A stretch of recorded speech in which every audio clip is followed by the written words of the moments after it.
तो फिल्म की शुरुआत में हमें सिम्बा द लायन किंग को दिखाया जाता है, जिसकी नाला से शादी होने के बाद एक छोटी बेटी कियारा भी थी। सिम्बा की वाइफ नाला जब एक दिन शिकार के लिए जाती है तो अपना रास्ता भटक जाती है। उसे घर का रास्ता नहीं आता था। वो एक गाय के नीचे बैठ गई इस उम्मीद में कि एक दिन सिम्बा उसे जरूर लेने आएगा। उसकी एक्सपेक्टेशन के मुताबिक सिम्बा सच में उसे ढूंढने जा रहा है। वो अपनी बेटी कियारा से कहता है कि तुम बाकी लोगों के साथ साथ रहना और अपना ख्याल रखना, मैं तब तक तुम्हारी मॉम को लेकर आता हूँ। कियारा बाकी जानवरों के साथ एंजॉय ही कर रही थी कि तभी यहाँ पर रफीकी आ गई, जो मूवी में उसके ग्रैंडपा है। कियारा का दिल बहलाने के लिए वो उससे कहते हैं, आओ कियारा, मैं तुम्हें एक कहानी सुनाऊं। ये कहानी है एक लाइन मुफासा की, जो पहले तो एक आवारा जाना जाता था, लेकिन फिर वो एक बादशाह बना। और यही से अब असल मूवी का स्टार्ट होता है और हम छोटे लाइन मुफासा को उसके मॉम डैड के साथ देखते हैं। वो बंजर जमीनों में रहते थे। काफी साल बारिश ना होने की वजह से यहाँ के सभी जानवर बहुत बीमार हो चुके थे। मुफासा अपने मॉम डैड से पूछता है, वो सामने जिन पहाड़ों में से रोशनी आ रही है वो पहाड़ कौन से है। उसकी मॉम ने बताया, उस जगह का नाम मिलेले है और एक दिन हम वहाँ जरूर जाएंगे। मैंने सुना है कि वहाँ हर चीज है और वहाँ जानवर बहुत अमन की जिंदगी गुजारते हैं। इनकी इन्हीं बातों के दौरान एक अच्छी चीज ये हुई कि बारिश बरसने लगी, जिसे देखकर सारे ही जानवर खुशी से झूम उठे। वो नहीं जानते थे कि उनकी ये खुशी कब बदनसीबी में बदल जाएगी। बारिश पड़ते पड़ते इतनी ज्यादा हो गई कि यहाँ सैलाब आ गया। इस सैलाब में बहुत से जानवर डूबने लगे और मुफासा भी उसी बहते पानी में गिर गया। उसके डैड उसे बचाने के लिए फौरन पानी में कूदे और उसे मुंह से पकड़ते हुए किसी तरह बचा भी लिया। इससे पहले कि वो भी पानी में डूब जाते, वो मुफासा को दूसरे पत्थरों की तरफ फेंक देते हैं, जहाँ से उसकी मॉम उसे अपने पास बुलाने की कोशिश कर रही थी, लेकिन मुफासा को डर लग रहा था। एकदम से बहते पानी के साथ यहाँ पे एक हाथी भी आ गया। हाथी के टकराने की वजह से यहाँ से वो बंद टूट गया, जिसके ऊपर मुफासा खड़ा था और मुफासा एक मरतबा फिर पानी में डूब गया। किस्मत उसकी अच्छी थी कि उसे पानी में बहती एक लकड़ी मिल गई, जिसके ऊपर चढ़ते हुए उसने अपनी जान बचाई। देखने को मिला कि पानी का बहाव मुफासा को बहाते हुए एक छोटे से तालाब में ले आया, जहाँ उसकी मुलाकात होती है अपने ही जैसे एक छोटे लाइन टाका से। टाका ने यहाँ तैरते हुए मुफासा को देखा तो उसने बताया कि तुम्हारे पीछे बड़े बड़े मगरमच्छ हैं। ये सुनकर मुफासा घबरा गया और रो तैरते हुए किनारे तक आया, जहाँ से टाका उसकी मदद करता है उसे तालाब से बाहर निकालने में। लेकिन अब ऐसा लग रहा था कि देर हो चुकी है।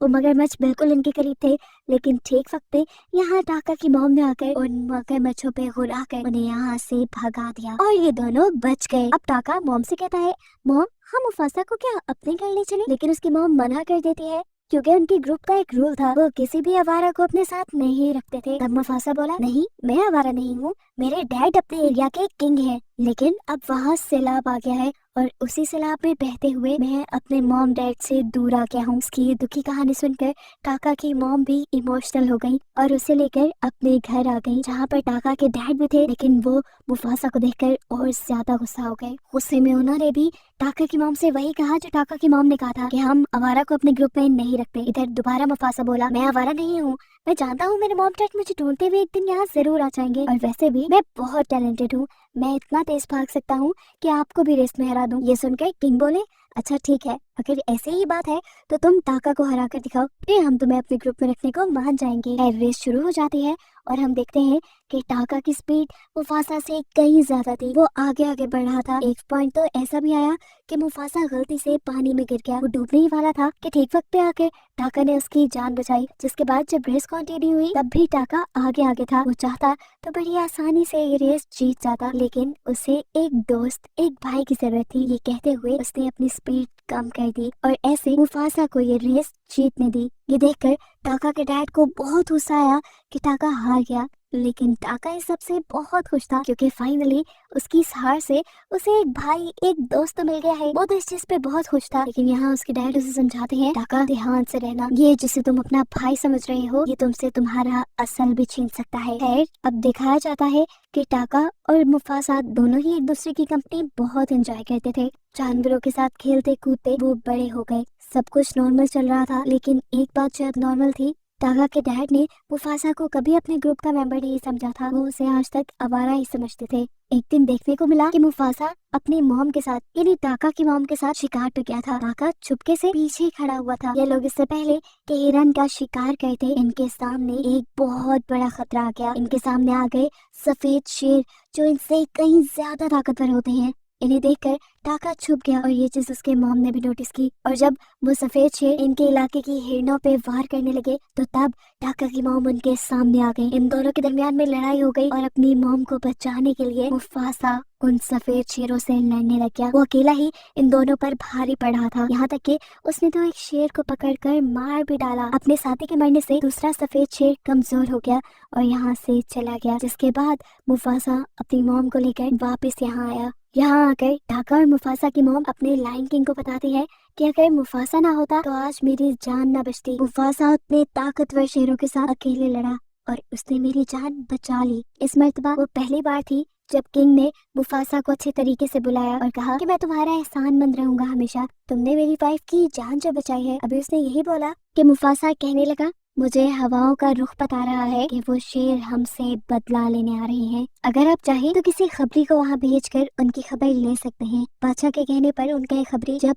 सफेद शेरों के झुंड के पास गया तो वहाँ देखने को मिला मुफासा ने जिस शेर को मारा था वो वहाँ के बादशाह का बेटा था और अब बादशाह के अंदर बदले की आग भड़क चुकी थी। मुफासा को तो वो बाद में आकर मारती। जब उन्हें ये पता चला कि दूसरा शेर उनके बेटे को वहाँ अकेला मरने के लिए छोड़ाया था तो उन्होंने सबसे पहले मिलकर उसी शेर को मार डाला। और इस चीज से मुफासा के ग्रुप के शेर को ये बात पता चली कि वो लोग बहुत ही बेरहम और ताकतवर हैं। साथ ही वो अब अपना बदला लेने के लिए भी इनके पास आएंगे। अब मुफासा के ग्रुप का खबरी शेर वापस आया और उसने बादशाह को बताया कि वो शेर बहुत बेरहम बहुत ताकतवर है, हम लोग उनका मुकाबला नहीं कर पाएंगे। हमारे 2 शेरों के बराबर है उनका एक शेर और वो लोग बहुत तेज भागते हैं। जल्द ही अपना बदला लेने के लिए वो यहाँ पहुँच भी जाएंगे। ये सुनकर बादशाह बहुत ज्यादा डर गए और उन्होंने टाका से कहा, अगर तुम्हें अगला बादशाह बनना है तो तुम्हें यहाँ से भागना पड़ेगा, नहीं तो यहाँ कुछ नहीं बचेगा और हमारा नामो निशान सब भूल जाएंगे। सुबह का सूरज निकलते ही टाके की मॉम टाका और मुफासा से कहती है, देखो पहाड़ों के दरमियान वहाँ जहाँ से रोशनी आ रही है उस जगह का नाम है मलेले, तुम्हें वहाँ जाना है और तब तक वहाँ रहना है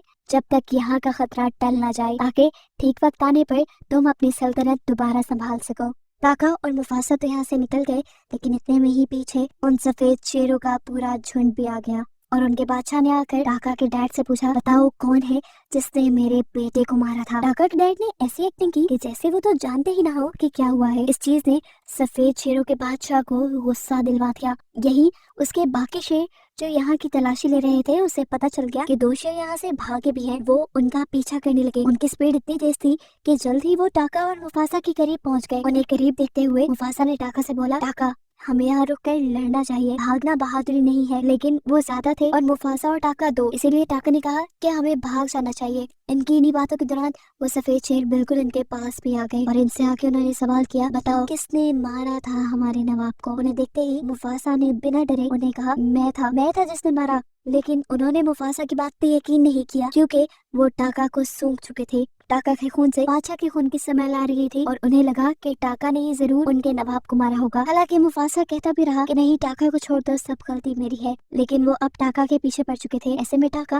मुफासा को लेकर भागा और पहाड़ी के आखिरी किनारे पे आ गया जिसके नीचे अब पानी ही पानी था। इससे पहले कि सफेद शेर उन्हें पकड़ते या कुछ करते, टाका मुफासा को लेकर पानी में जंप कर देता है। पानी का बहाव उन्हें एक मैदान तक ले आया। पानी से तो अब टाका और मुफासा बाहर निकल आए लेकिन रात होने पे उन्हें बहुत ज्यादा भूख लग चुकी थी। ये लोग खाने की तलाश में घूम रहे थे। तभी उन्हें जंगलों में से किसी की स्मेल आई। उनको लगा कि ये उन्हीं जैसा कोई शेर है। पास जाने पे पता चला कि ये एक शेरनी थी जिसका नाम था सराबी, जो इन्हें देखकर सुख का सांस लेती है और इन्हें बताते हैं कि हर जगह उन सफेद शेरों का डर बैठा हुआ है। उन्होंने मेरे भी पूरे ग्रुप को मार डाला और बस मैं ही जिंदा बची हूँ। यहाँ पर हम शाजू नाम के एक छोटे से बर्ड को भी देखते हैं जो सराबी का था। सराबी के लिए ये बर्ड जासूसी का काम करता है और सफेद शेरों के आने से पहले ही उसे छुपने का कहता है। एक तरह का उसका बॉडीगार्ड है। हमें पता चला कि सराबी भी मलेले जाना चाहती है जहाँ पर टाका और मुफासा जाना चाहते हैं अपनी हिफाजत के लिए। इसीलिए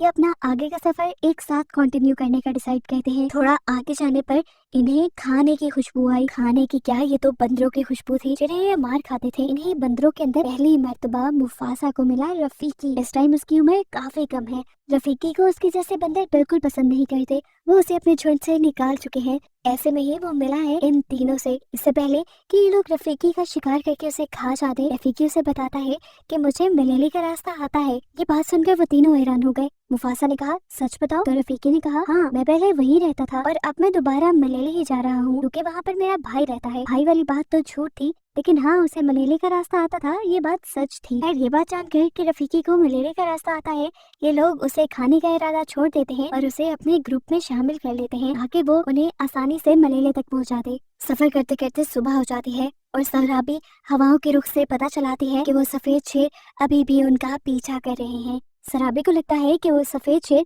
इनकी नस्ल को खत्म करना चाहते हैं। सराबी इन्हें यहाँ पे रेस्ट करने से मना करती है और ये लोग सफर कंटिन्यू रखते हैं। रास्ते में टाका मुफासा को बताता है कि मुझे सराबी अच्छी लगने लगी है और मुफासा यहाँ पर उसे इम्प्रेस करने के तरीके बताता है। मुफासा उसे कहता है कि मुझे सराबी के जिस्म से गुलाब के फूलों की खुशबू आ रही थी, तुम चाहो ये बात उसे बताओ। लड़कियों को ये बातें बहुत पसंद आती हैं। उसके कहने के मुताबिक टाका ने ऐसा ही किया और वाकई ये बात सुनकर सराबी टाका से इम्प्रेस भी हो गई। खैर, यहीं पर इनके सामने हाथियों का झुंड भी आ चुका था और अब बहुत सारे सफेद शेर भी इनके बहुत करीब आ चुके थे। असल में सफेद शेर इनके इतने करीब इसलिए आ गए थे क्योंकि वो बड़ी बड़ी छलांगे लगा सकते थे और उन्होंने पहाड़ी इलाका छलांगे लगा लगा के पार कर लिया था, जिसे ये लोग नीचे से पार करते हुए आए थे। अब इन सफेद शेरों से बचने के लिए इन्हें कुछ तो जुगाड़ करना था। शराबी जल्दी से एक पेड़ के ऊपर चढ़ जाती है और वहाँ पे लगा मधुमक्खियों का छत्ता फाड़ देती है, जिससे हर जगह मक्खियां ही मक्खियां हो गई। इन मक्खियों ने हाथियों को तड़पा दिया और हाथी जब बेहंगम इधर उधर भागे तो सफेद शेर उन हाथियों के दरमियान उलझ गए। ऐसे लोग सफेद शेरों से तो बच जाते हैं, लेकिन देखने को मिला सराबी जो दरख्त के ऊपर चढ़ी थी वो वापस उतर नहीं पाई। वो एक टहनी से लटकी हुई थी और अचानक टहनी के टूटने पे वो नीचे हाथियों के झुंड में ही गिर गई। इससे पहले कि हाथी कोई उसके ऊपर पाँव रख देता और वो मर जाती, मुफासा उसकी जान बचाने के लिए पास आया। वो उसे साइड पे करते हुए उसके ऊपर खुद खड़ा हो जाता है और इस तरह उसकी जान बचाता है। यहाँ देखने को मिला कि हाथियों का जो झुंड यहाँ पहाड़ों पे भाग रहा था, उनके तेज भागने की वजह से पहाड़ों पे बनी हुई ये चट्टानों के मीनार टूटने लगी और रास्ता वो बंद हो गया जहाँ से सफेद शेर इनके करीब आ सकते थे। सफेद शेरों का तो खतरा शुक्र करो टला, लेकिन अब सराबी बेहोश थी। रफीकी फौरन सराबी के पास आया और उसकी गर्दन की कुछ नसें दबाते हुए उसे होश में लेकर आया। सराबी उठते ही ये सवाल करती है, मेरी जान किसने बचाई? और फौरन बिना हिचकिचाए मुफासा झूठ बोल देता है कि तुम्हारी जान टाका ने बचाई। वो चाहता था कि सराबी टाका से इम्प्रेस हो जाए। मुफासा के इस झूठ से तो टाका खुद हैरान था। सराबी बाहर आकर टाका को थैंक्स कहती है। रफीकी जिसने सब सच देखा था, जो सब जानता था, उसके दिल में मुफासा के लिए इज्जत बहुत ज्यादा बढ़ गई क्योंकि उसने देखा था मुफासा बहुत ज्यादा बहादुर होने के साथ बहुत बड़े दिल का भी मालिक था। वो अपने भाई के लिए एक ढाल बना हुआ था। ये लोग अपना सफर अब आगे कंटिन्यू करते हैं और बर्फीले पहाड़ों के पास पहुंच जाते हैं, जिन्हें पार करके ये लोग बस मलेले पहुंच ही जाते। रोशनी इन्हें अपनी बहुत करीब दिखाई दे रही थी। ये लोग आगे बढ़ते जा रहे थे, लेकिन प्रॉब्लम ये थी कि जैसे जैसे ये आगे बढ़ रहे थे, बर्फ में इनके पैरों के निशान बैठ रहे थे।